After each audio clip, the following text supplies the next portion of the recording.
What's up mga kalahi? So welcome back to my YouTube channel. I'm Jack Colata. So kung hindi ka pa nakakapag-subscribe, mag-subscribe ka na sa aking channel at huwag mong kalimutan na pindutin ang notification bell para maging updated ka sa mga video ko.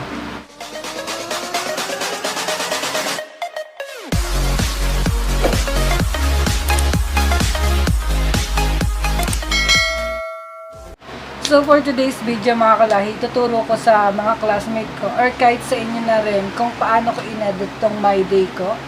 Dahil nga nag-start na yung online class namin, maraming nag-PM sa akin or nag-message about sa My Day ko. Dahil sa ginawa kong yung mga GC namin, pinagsama-sama ko siya sa may, kumbaga sa may home ng cellphone ko para mas mabilis ko makikita yung mga message about dun sa online class namin. So paano? Let's start.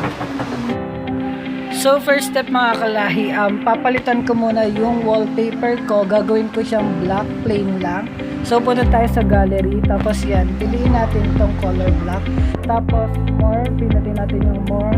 Tapos, wait lang. More, tapos set as wallpaper sa may home screen. So yan, punta na tayo, yan. Set as wallpaper, tapos after nun, yan, naset na natin, diba? Punta na tayo sa Messenger. So, yan, click natin.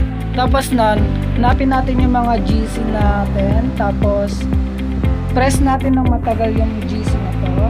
Tapos, create shortcut. Click natin yan. Yun. So, yun mga kalahi, meron na tayo. Tapos, ulit-ulitin lang natin.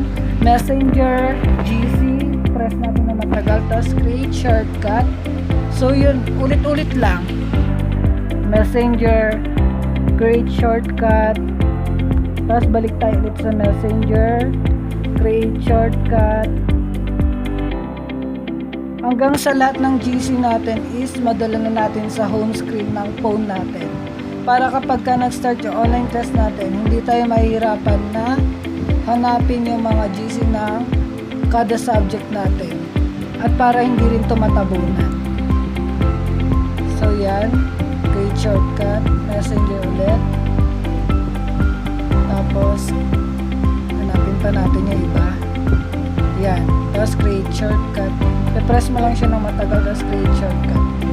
So kung wala namang create shortcut sa inyo, baka ang kailangan nyo lang i-update yung Messenger nyo. Kasi yung sa akin, in-update ko lang siya, kaya nagkaroon.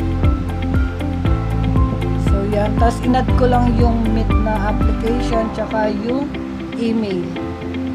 Para lahat ng related sa online class namin, agad ko makikita pag binuksan ko yung cellphone ko.